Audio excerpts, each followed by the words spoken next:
The Tale of Squirrel Nutkin by Beatrix Potter. Beatrix Potter loved the countryside, and she spent much of her otherwise conventional Victorian childhood drawing and studying animals. Her passion for the natural world lay behind the creation of her famous series of little books. A particular source of inspiration was the English Lake District where she lived for the last 30 years of her life as a farmer and land conservationist, working with the National Trust. The Tale of Squirrel Nutkin is set in Derwentwater, and is based on the American story about squirrels traveling on little rafts using their bushy tails as sails. Squirrel Nutkin sails across the lake with his cousins to gather nuts on Owl Island, where his impudence to Old Brown the owl leads him into serious trouble. The Tale of Squirrel Nutkin. The Tale of Squirrel Nutkin by Beatrice Potter. A story for Nora. This is a tale about a tale that belonged to a little red squirrel, and his name was Nutkin. He had a brother called Twinkleberry and a great many cousins. They lived in a wood at the edge of a lake. In the middle of the lake there is an island covered with trees and nut bushes, and amongst those trees stands a hollow oak tree, which is the house of an owl who is called Old Brown.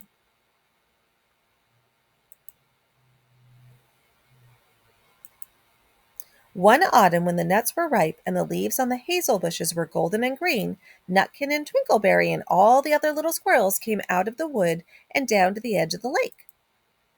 They made little rafts out of twigs, and they paddled away over the water to Owl Island to gather nuts. Each squirrel had a little sack and a large oar, and spread out his tail for a sail.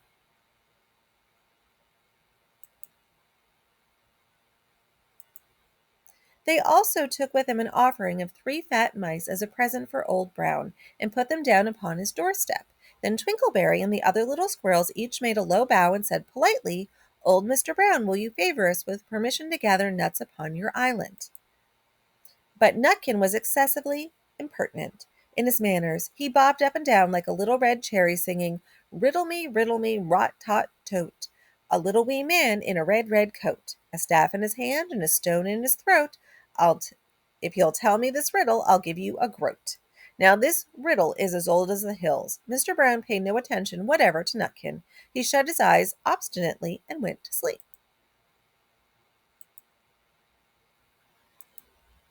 The squirrels filled their little sacks with nuts and sailed away home in the evening. But next morning they all came back again to Owl Island, and Twinkleberry and the others brought a fine fat mole and laid it on the stone in front of Old Brown's doorway and said, "Mr. Brown, will you favor us with your gracious permission to gather some more nuts?"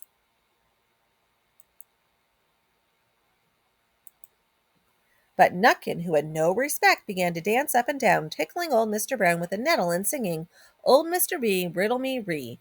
Hitty pitty within the wall, hitty pitty without the wall. If you touch hitty pitty will bite you."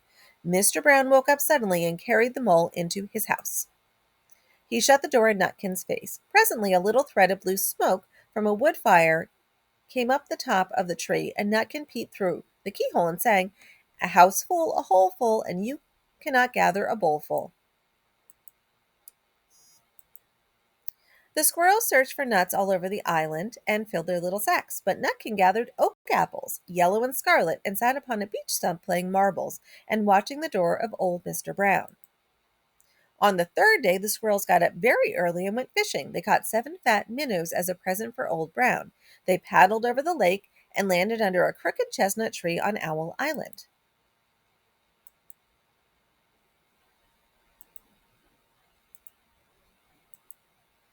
Twinkleberry and 6 other little squirrels each carried a fat minnow, but Nutkin, who had no nice manners, brought no present at all. He ran in front singing, "The man in the wilderness said to me, 'How many strawberries grow in the sea?'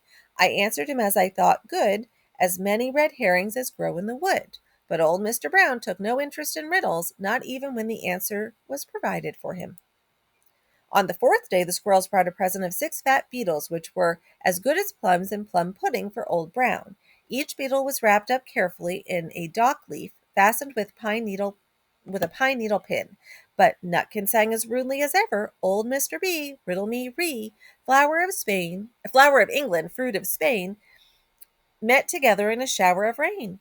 Put in a bag tied round with string. If you'll tell me this riddle, I'll give you a ring," which was ridiculous of Nutkin because he had not got any ring to give to Old Brown.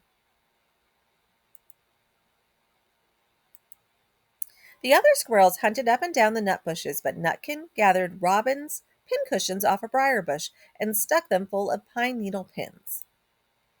On the fifth day, the squirrels brought a present of wild honey. It was so sweet and sticky that they licked their fingers as they put it down upon the stone. They had stolen it out of a bumblebee's nest on the tippy top of the hill. But Nutkin skipped up and down, singing, "Hum a bum, buzz, buzz, hum a bum, buzz. As I went over Tipple-tide, I met a flock of bonny swine, some yellow-necked, some yellow-backed. They were the very bonniest swine that e'er went over Tipple-tide." Old Mr. Brown turned up his eyes in disgust at the impertinence of Nutkin, but he ate up the honey. The squirrels filled their little sacks with nuts, but Nutkin sat upon a big flat rock and played 9 pins with a crabapple and green fir cones. On the sixth day, which was Saturday, the squirrels came again for the last time. They brought a new laid egg in a little rush basket as a last parting present for Old Brown. But Nutkin ran in front laughing and shouting, "Humpty Dumpty lies in the back, with a white counterpane around his neck. 40 doctors and 40 rights cannot put Humpty Dumpty to rights." Now old Mr. Brown took an interest in eggs. He opened one eye and shut it again, but still he did not speak. Nutkin became more and more impertinent. Old Mr. B, hickamore, hackamore, on the king's kitchen door. All the king's horses and all the king's men couldn't drive hickamore, hackamore off the king's kitchen door. Nutkin danced up and down like a sunbeam, but old Mr. Brown said nothing at all. Nutkin began again. "Arthur O'Bower has broken his band. He comes roaring up the land. The King of Scots, with all his power, cannot turn Arthur of the Bower." Nutkin made a whirring noise to sound like the wind, and he took a running jump right onto the head of Old Brown. Then all at once there was a flutterment and a scufflement and a loud squeak.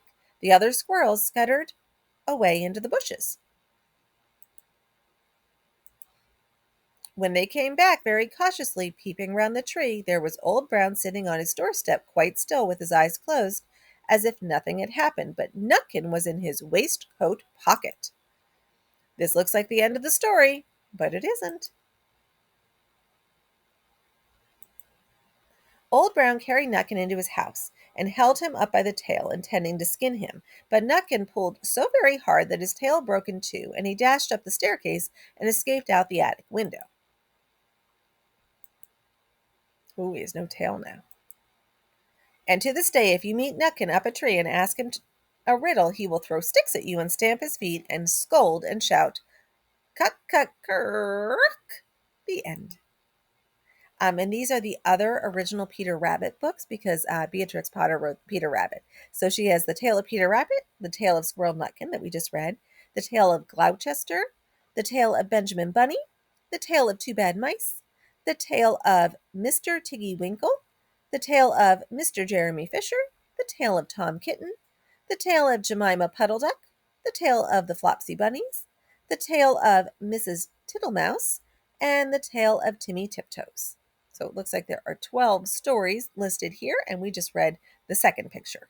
So there are 11 others. Thank you for listening. I hope you enjoyed the story.